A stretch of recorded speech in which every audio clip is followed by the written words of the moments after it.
Hi friends, welcome back to my channel. ఇవాళైతే ఒక కొత్త రెసిపీతో మీ ముందరికి వచ్చేసాను. ఆ రెసిపీ నేమ్ ఏంటంటే రెసిపీ పేరు ఏంటంటే గుంటూరు స్టైల్ గోంగూర చికెన్ అనమాట. టేస్ట్ అయితే చాలా బాగుంటుంది. Let's go to the process. First అయితే ఒక ప్యాన్లో ఆయిల్ అనేది వేసుకొని స్పైసెస్ అనేది యాడ్ చేసుకోవాలి. తర్వాత ఆనియన్స్ అండ్ మిర్చి అనేది వేసుకొని మంచిగా కొంచెంసేపు ఫ్రై అవ్వనివ్వాలి. నెక్స్ట్ అయితే మనం చికెన్ని మ్యారినేట్ చేసి పెట్టుకోవాలి. సాల్ట్ అండ్ కారం అండ్ పసుపు వేసుకొని మ్యారినేట్ చేసుకొని ఒక 5 minutes పెట్టుకుంటే మంచిగా పీసెస్కి పడుతుంది. నెక్స్ట్ గోంగూరని మంచిగా వాష్ చేసుకొని ఒక ప్యాన్లోకి వేసుకొని వాటర్ అంతా డ్రై అయ్యేదాకా ఉంచుకొని తర్వాత స్మాష్ చేసేసుకుంటామే. ఇప్పుడు ఆ ఆనియన్స్లోకి అయితే చికెన్ అనేది యాడ్ చేసుకొని మంచిగా మిక్స్ చేసుకోవాలన్నమాట. కొత్తగా నా ఛానల్ని ఎవరైనా చూస్తున్నట్టయితే లైక్ చేయండి, షేర్ చేయండి, కామెంట్ చేయండి అండ్ సబ్స్క్రైబ్ చేసుకోవటం అసలు మర్చిపోకండి.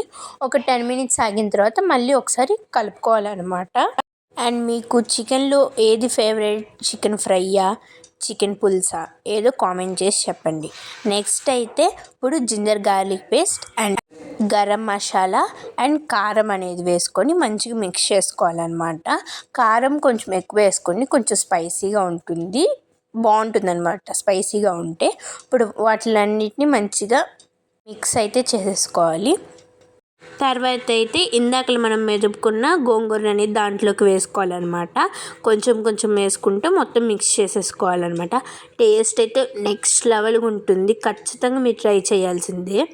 అండ్ మీకు ఏ రెసిపీస్ కావాలో కామెంట్ సెక్షన్లో చెప్పండి, అవి చేద్దాము. సహస్ర ఫుడ్ వరల్డ్లో కొంచెం కుక్ అయిన తర్వాత కొత్తిమీర వేసేసుకుంటే అంతే అండి. ఎంతో టేస్టీ అయిన గుంటూరు స్టైల్ గోంగూర చికెన్ అయితే రెడీ అయిపోయింది. చాలా అంటే చాలా బాగుంటుంది టేస్ట్.